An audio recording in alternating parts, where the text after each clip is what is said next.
सभी मित्रों का आज की कक्षा में एक बार पुनः स्वागत है। आज मैं आपके समक्ष महाकवि सूरदास के भ्रमर गीत सार से 30, 31 एवं 32 पद को लेकर प्रस्तुत हुई हूँ।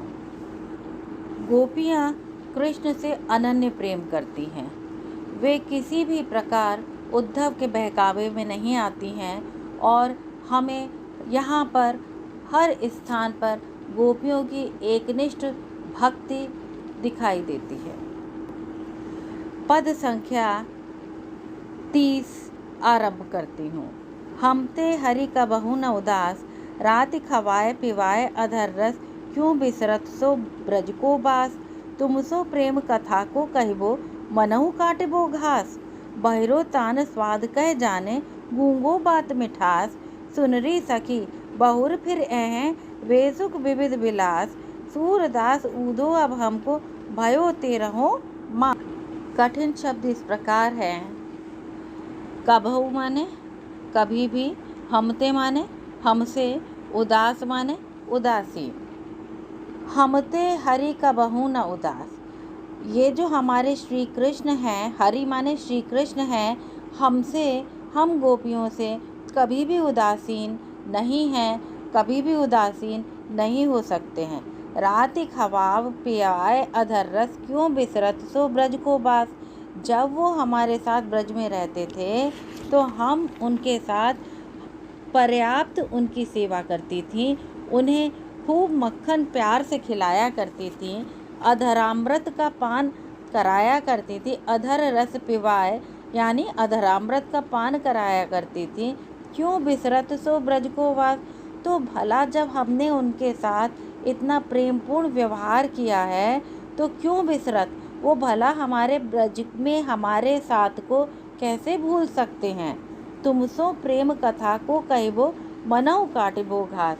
ए उद्धव, तुम तो इतने व्यर्थ हो कि यदि हम तुमसे अपने प्रेम की चर्चा भी करते हैं तो तुम्हारे समक्ष हमारा प्रेम निवेदन ऐसा लगता है जैसे हम घास काट रहे हों, अर्थात तुम्हें हमारी बातें कुछ भी समझ में नहीं। बहिरो तान स्वाद कह जाने, बोले बिल्कुल सही बात है।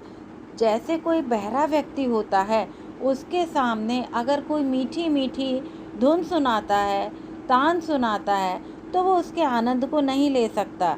गूंगो बात में ठास, और जो व्यक्ति अगर कोई गूंगा होता है तो वो बोली को, वो अपनी बात को स्पष्ट रूप से अभिव्यक्त नहीं कर पाता है। तो भला ऐसा व्यक्ति कैसे, जब इन बातों का अनुभव नहीं कर सकता है, तो तुम भी इसी प्रकार के व्यक्ति हो। तुम भी ज्ञान योग के मारे तुम्हारे गूंगे हो गए हो, बहरे हो गए हो, तुम तक हमारे प्रेम की बातें नहीं पहुंच पा रही हैं। सूरदास ऊधो अब हमको भयो तेरहो बास।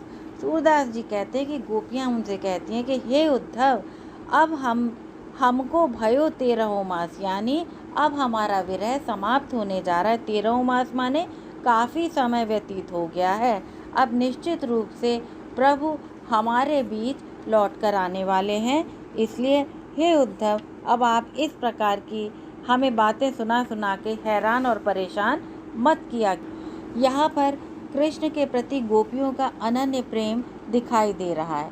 ब्रजभाषा का प्रयोग है, उत्प्रेक्षा अलंकार मनहु काटिबो घास में दिखाई दे रहा है और बहिरो मिठास में वक्रोक्ति भी नजर आ रही है। अब हम पद संख्या 31 का पाठ करेंगे। तेरो बुरो न कोऊ माने, रस की बात मधुपनी रस सुनु, रसिक होत सो जाने, दादुर बसे निकट कमलन के, जन्म न रस पहचाने, अली अनुराग उड़न मन बांध्यो, कहे सुनत नहीं काने, सरिता चले मिलन सागर को, कूल बूल ध्रुव भाने, कायर वके लोहते भाजे, लरे जो सूर बखाने। प्रस्तुत पद में मैं व्याख्या के साथ साथ ही कठिन शब्दों को भी बताती चलूँगी। तेरो बुरो न कोऊ माने, हे उद्धव, तुम्हारी बातों पर व्यंग पूर्वक गोपियाँ उद्धव से कह रही हैं, तुम चाहे जो कहना चाहो कह लो, हम तुम्हारी बातों का बुरा न को माने, हम में से कोई भी तुम्हारी बातों का बिल्कुल बुरा नहीं मान रही है। रस की बात मधुपनी रस सुनो, रसिक होत सो जाने। बोले बुरा तो उसका माना जाता है जो जानबूझकर हमारा दिल दुखाए, लेकिन तुम तो ये सब कुछ अनजाने में कर रहे हो। रस की बात यानी वस्तुतः तुम रस की बात समझते ही नहीं हो, तुम प्रेमी हो ही नहीं, तुम कृष्ण के प्रति प्रेम करते ही नहीं हो। इसीलिए और रसिक होत सो जाने यानी जो भी कृष्ण के प्रति अनुरक्त होता वही हमारे इस बात को समझ सकता था। तुम तो ज्ञान योग के प्रेमी हो, तो भला तुम्हें हमारी बात समझ में कैसे आएगी। दादुर बसे निकट कमलन के।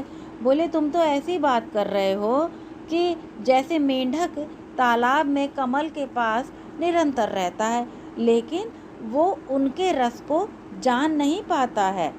जन्म न रस पहचाने, जन्म से रहने पर भी उस रस को पहचान नहीं पाता है। इसीलिए हम कह रहे हैं कि तुम यद्यपि कृष्ण के साथ लगातार रहते हो, लेकिन फिर भी तुम उनके प्रति प्रेम को नहीं जान पा रहे हो। अली अनुराग उड़न मन बांध्यो, कहे सुनत नहीं काने। बोले कि उसे तो कोई रसिक भ्रमर ही जान पाता है, जो कि कमलों के प्रति अनुरक्त होकर न जाने कहाँ से उड़कर उसके पास आ जाता है। सरिता चले मिलन सागर को, और इसी प्रकार जो नदी होती है सागर की ओर मिलने के लिए प्रेम से चलती है, और जब जाती है कूल भूल ध्रुव भाने, कूल माने किनारों को भूल कर, ध्रुव माने वृक्षों को जड़ सहित उखाड़ कर तीव्र वेग से उमड़ती हुई अपने प्रेमी से जाकर सागर से जाकर के मिल जाती है। अर्थात तुम इन सब बातों को नहीं समझ पाओगे। कायर बके लोहते भाजे लरे जो सूर बखाने। वे कह रही हैं कि जो कायर होते हैं वे ही केवल बड़ी बड़ी बातें बकवास करते हैं। लोहते भाजे और युद्ध क्षेत्र में तलवार को देखते ही भाग जाते हैं। भाजे माने भाग जाते हैं। लरे सो सूर बखाने, किंतु जो शूरवीर होते हैं वे बखान नहीं करते हैं, बल्कि लड़ते हैं और युद्ध में अपनी वीरता का परिचय देते हैं। हे उद्धव, हम क्या बताएं, तुम भी कुछ इसी प्रकार के हो, क्योंकि तुम्हें ज्ञान योग के समक्ष कृष्ण के प्रति हमारी भक्ति, हमारा प्रेम और हमारा समर्पण किसी भी प्रकार से समझ में नहीं आ रहा है। यहाँ पर हम विशेष के रूप में देख सकते हैं कि गोपियाँ उद्धव पर व्यंग करती हैं और प्रेम की महत्ता से उन्हें परिचित करा रही हैं। वे कहती हैं कि जैसे मेंढक कमल के पास रहकर उसके रस को जान नहीं पाता है, वैसे ही तुम भी साक्षात प्रेम की मूर्ति कृष्ण के पास रहते हो, लेकिन फिर भी तुम उस प्रेम से और माधुर्य से वंचित हो। उनके प्रेम को तुम समझ नहीं पा रहे हो। संपूर्ण छंद में हमें वक्रोक्ति एवं उल्लेख अलंकार के दर्शन होते हैं, और वियोग श्रृंगार, ब्रज भाषा, पद शैली, और यह राग धनाश्री में गेय है। 32 पद अब हम आरंभ करते हैं। घर ही के बाढ़े रावरे, नाहिन मीत वियोग बस परे अनबउगे अली बावरे। भुखमरी जाए चरै नहीं तिनुका, सिंह को यह स्वभाव रे।